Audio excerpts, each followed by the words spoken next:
Bapak, Ibu, dan Saudara kekasih, di dalam ibadah keluarga pada saat ini, kita kembali membaca dan mendengarkan firman Tuhan. Sebelumnya, kembali kita satu di dalam doa. Kita berdoa.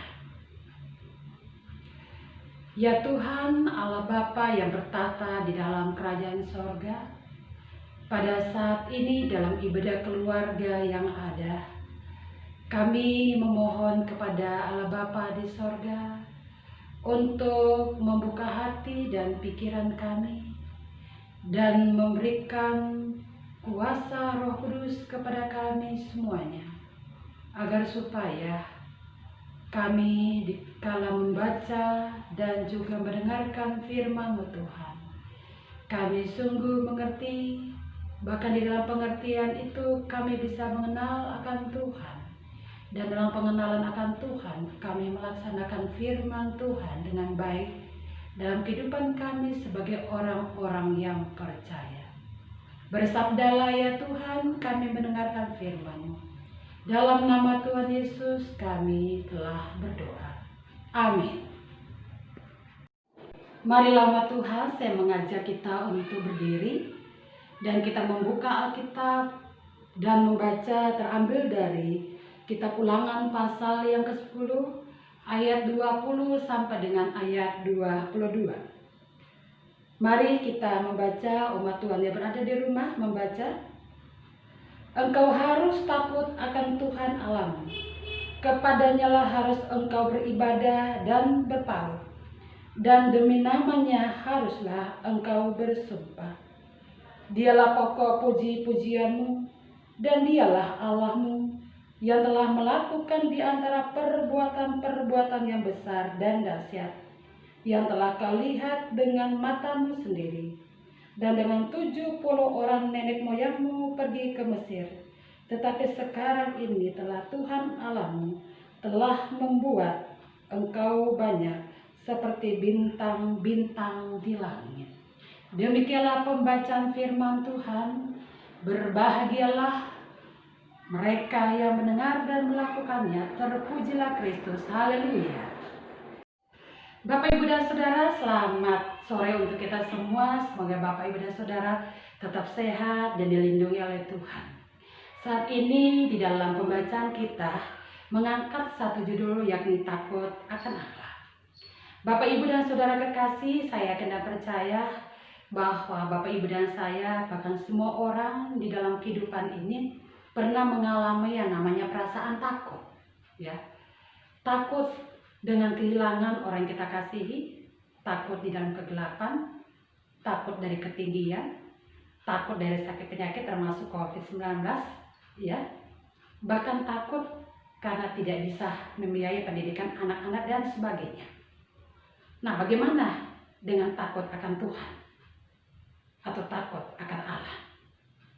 Apakah sama dengan takut kita manusia pada umumnya yang tadi saya sebutkan? Nah, mari kita bisa melihat bersama-sama, Bapak, Ibu, dan Saudara, apakah beda atau sama ketika kita juga takut kepada Allah dengan takut yang tadi saya sebutkan. Dalam firman Tuhan pada saat ini menghantar tarik kita kepada satu renungan, yakni takut akan Tuhan. Ulangan pasal yang ke-10 ayat 20 sampai 22 tadi telah kita baca bersama-sama.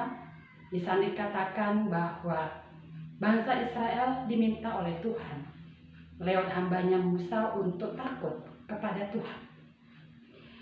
Dalam ayat yang ke-12 di sana menegaskan bahwa memang Tuhan yang meminta bangsa Israel untuk hidup takut kepadanya, untuk hidup takut kepada Allah. Nah, Bapak, Ibu, dan Saudara kekasih, berbicara tentang takut. Takut di dalam Alkitab, dalam bahasa Ibrani Perjanjian Lama, yakni berasal dari kata yirak. Kalau bahasa Yunani-nya adalah phobos. Yirak, phobos ini memiliki sebuah pengertian bahwa takut itu adalah memiliki perasaan gentar, perasaan ngeri terhadap kedahsyatan kemahakuasaan Allah. Nah, dari hal ini sudah jelas bahwa memang tentunya sungguh berbeda ketika Bapak Ibu dan saya takut seperti takut yang dihadapi oleh seluruh manusia, takut gelap, takut mati dan sebagainya, dengan ketika kita takut kepada Allah. Takut yang pada umumnya itu mengarah kepada ketakutan pada sebuah hukuman, pada sebuah ancaman. Tetapi takut kepada Allah menghantar kepada Bapak Ibu dan saya kepada sebuah kekaguman, sebuah penghormatan kita kepada Allah. Nah, itulah sebabnya Bapak Ibu dan Saudara, Tuhan Allah tadi meminta kepada bangsa Israel untuk tetap hidup takut kepada Dia. Nah, Bapak Ibu dan Saudara, tentunya ada alasan kenapa Tuhan meminta hal itu. Karena di sini Tuhan mengetahui siapa bangsa Israel. Dalam Ulangan pasal 9 ayat yang ke-13, mari kita melihat bersama-sama Bapak Ibu dan Saudara. Ulangan pasal 9 ayat 13 saya bacakan untuk kita. Di sana katakan, lalu Tuhan Allah berfirman kepadaku, telah kulihat bangsa ini, dan sesungguhnya mereka adalah bangsa yang tegar tengkuk. Kemudian tadi Ulangan pasal yang ke-10 ayat 16 katakan, sebab itu sundaplah hatimu dan janganlah lagi kamu tegar tengkuk. Jadi ada alasan kenapa Tuhan menegaskan hal ini kepada bangsa Israel. Karena bangsa Israel pernah jatuh di dalam dosa. Ketika Musa menerima 10 hukum di Gunung Horeb atau di Gunung Sinai, dan dia turun membawa 10 hukum yang ditulis dalam 2 loh batu, dia melihat bangsa Israel menyembah anak lembu emas. Mereka tidak menyembah kepada Allah yang esa. Nah, inilah yang membuat Musa murka dan akhirnya membanting 2 loh batu yang berisi 10 firman Tuhan. Dan akhirnya dia naik lagi dan situ Allah menggantikan. Musa murka, apalagi Allah. Allah murka kepada bangsa Israel. Nah, dengan alasan inilah Allah menegaskan kepada bangsa Israel dalam pidato yang disampaikan oleh Musa kepada bangsa Israel, supaya mereka memang sungguh-sungguh hidup takut kepada Tuhan. Karena ketika bangsa Israel masuk menguasai menduduki bangsa Kanaan, menduduki tanah Kanaan, di tanah Kanaan itu bukan tanah yang kosong. Ada bangsa-bangsa lain yang menyembah bukan kepada Allah yang esa, tapi kepada dewa-dewa, ilah-ilah dalam kepercayaan mereka masing-masing. Nah, ini ditakutkan kalau bangsa Israel lagi-lagi takut jatuh di dalam dosa dengan melakukan penyembahan kepada dewa-dewa dan kepada ilah-ilah yang ada. Bapak, Ibu, dan Saudara kekasih, kita tahu bersama, tadi katakan bahwa bangsa Israel adalah bangsa yang tegar tengkuk. Ya, karena telah melakukan perlawanan kepada Allah. Dan sini juga kita harus mengetahui, bangsa Israel juga dikenal sebagai bangsa yang memiliki Allah. Memiliki Allah yang hidup, memiliki Allah yang esa. Dan ini sangat cukup dikenal di dalam kehidupan sejarah bangsa Israel. Itulah sampai dijelaskan kepada kita semua bahwa bangsa Israel memiliki Allah dengan sebutan YHWH, yakni Yahweh yang disebut sebagai Tuhan, atau Adonai yang disebut sebagai Tuhan, atau juga Elohim yang juga menyatakan eksistensi keberadaan Allah, yang menjelaskan bahwa Allah itu adalah Allah yang sejati, bukan manusia, bukan malaikat, dan bukan makhluk yang lainnya. Jadi di sini menjelaskan kepada kita bahwa bangsa Israel jatuh dalam dosa bukan berarti mereka tidak memiliki Allah. Mereka memiliki Allah. Mereka mengetahui Allah. Tetapi yang menjadi persoalan adalah mereka tidak mengenal Allah. Kenapa mereka tidak mengenal Allah? Karena mereka tidak hidup sungguh dekat bergaul dengan Allah. Dan akhirnya mereka tidak memiliki kepercayaan dan keyakinan yang penuh kepada Allah. Mereka hanya mau meminta Allah melakukan mujizat-mujizatnya sesuai dengan kebutuhan mereka sebagai bangsa. Tetapi mereka tidak mengenal dengan Allah yang lebih luas lagi dalam kehidupan mereka. Sehingga itulah yang menyebabkan mereka jatuh di dalam dosa. Nah, disinilah tadi di dalam Ulangan pasal 10 ayat 20 sampai 21 dan 22 sampaikan. Hai bangsa Israel, hiduplah takut akan Allah. Kata Musa, abdi Allah, berpautlah, berpeganglah kepada Allah, bersumpahlah demi Allah. Artinya, supaya bangsa Israel menyerahkan diri mereka secara totalitas, secara penuh kepada Allah. Dan dalam ayat 21 katakan, pokok puji-pujian mereka, penyembahan hanya kepada Allah. Karena apa? Kenapa harus kepada Allah? Kan di situ Allah telah menyatakan perbuatan-perbuatan yang dahsyat dan ajaib di dalam perjalanan kehidupan mereka. Diawali di dalam kehidupan nenek moyang mereka, yakni Yakub. Ayat 22 disampaikan di sana 70 orang, yaitu menggambarkan tentang keturunan Yakub yang dipanggil di Mesir pada waktu itu. Dan disitulah Allah memberkati keturunan itu sampai berjumlah banyak, sehingga dengan jumlah yang banyak itu yang tak terhitung, mereka lah yang dipanggil untuk menguasai, menempati tanah Kanaan yang ada dan menjadi berkat bagi bangsa-bangsa lain. Nah, inilah Bapak, Ibu, dan Saudara kekasih. Jadi unsur penting dalam kehidupan bangsa Israel saat mereka dibebaskan, dilepaskan oleh Tuhan Allah adalah supaya sebenarnya mereka hidup takut akan Allah. Bukan hanya bangsa Israel, Bapak, Ibu, dan Saudara. Saya dan Bapak, Ibu, dan seluruh orang percaya dalam kehidupan ini dituntut untuk juga hidup takut akan Allah. Takut akan Allah tadi sudah jelas kepada kita. Bukan kita takut kepada Allah, karena Allah itu adalah Allah yang menakutkan, pribadi yang menakutkan, yang kita anggap memberikan sebuah penghukuman ketika kita tidak melakukan dalam arti seperti orang-orang lain dan kepercayaan lain menganggap bahwa Allah itu adalah Allah yang jahat, yang memberi hukuman bagi mereka yang tidak memberikan persembahan sesuai dengan keinginan Allah. Allah tidak seperti itu. Ya, Allah kita adalah Allah yang pengasih. Kalaupun di dalam kehidupan kita merasakan ada penderitaan, ada musibah, ada tantangan, itu bukan berarti karena Allah jahat dalam kehidupan kita. Tapi Allah mengasihi kita, menyadarkan kita dengan penderitaan-penderitaan tantangan yang Allah pakai untuk supaya kita kembali dekat kepada Allah.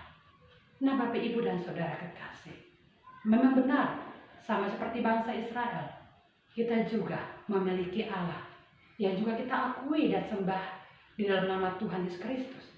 Kita memuji, kita menyebut, kita memanggil nama Allah. Seperti itu, Bapak, Ibu, dan Saudara. Tetapi ironinya kita bisa melihat tidak sedikit orang Kristen juga hidup di dalam tegar tengkuk, hidup membangkang terhadap Allah, hidup akhirnya meninggalkan Allah, menyembah dewa-dewa, ilah-ilah lain yang ada, tidak sungguh hidup di dalam takut akan Allah. Apa yang menyebabkan hal itu? Sama, Bapak, Ibu, dan Saudara, seperti bangsa Israel. Itu berarti bahwa kita juga pun tidak memiliki pengenalan yang sungguh kepada Allah.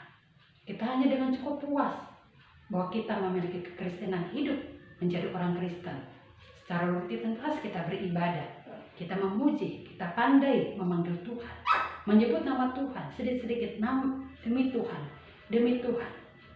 Sedikit kita bilang Allah itu mengasihi, Allah itu adalah Allah yang kasih, Allah Maha Kudus. Tetapi dalam kehidupan banyak orang Kristen sebenarnya tidak hidup takut akan Allah. Kenapa hal itu saya katakan demikian? Karena orang yang hidup takut akan Allah adalah orang yang pasti akan menjalankan perintah-perintah Allah. Saya mengajak kepada kita untuk membaca di dalam Pengkhotbah pasal yang ke-12. Kita melihat bersama Bapak, Ibu, dan Saudara kekasih, Pengkhotbah pasal 12 ayat 13 di sana dikatakan, akhir kata dari segala yang didengar ialah, takutlah akan Allah dan berpeganglah pada perintah-perintahnya, karena ini adalah kewajiban setiap orang. Ini adalah kewajiban, bukan pilihan. Wajib. Ketika Bapak, Ibu, dan Saudara menjadi pengikut Kristus, percaya kepada Allah, dituntut tadi, wajib, harus dia jalankan, yakni hidup takut akan Allah. Jadi ketika Bapak Ibu dan saya hidup takut akan Allah, tadi katakan, lakukan perintah-perintahnya. Ya, dalam arti di mana secara lahiriah, secara batiniah, hidup kita harus bersih. Hidup kita harus kudus. Jauh dari iri hati, dengki, dan dendam. Jauh dari sifat berbohong, jauh dari perkataan berbohong, dusta. Jauh dari segala tipu muslihat dan apapun juga. Orang hidup takut akan Allah akan mencerminkan ciri khas karakter kehidupan Allah lewat kehidupannya yang ada. Jadi mari Bapak, Ibu, dan Saudara yang kekasih dalam nama Yesus Kristus, mari kita introspeksi diri kita masing-masing. Kita sadar, apakah kita hanya cukup puas dengan hidup Kristenan ketika kita menyandang bahwa kita sudah menjadi orang Kristen? Itu menandakan bahwa kita sudah hidup takut akan Allah. Ketika kita aktif beribadah, memberikan persembahan yang banyak, apakah itu sudah menandakan hidup kita takut akan Allah? Belum tentu.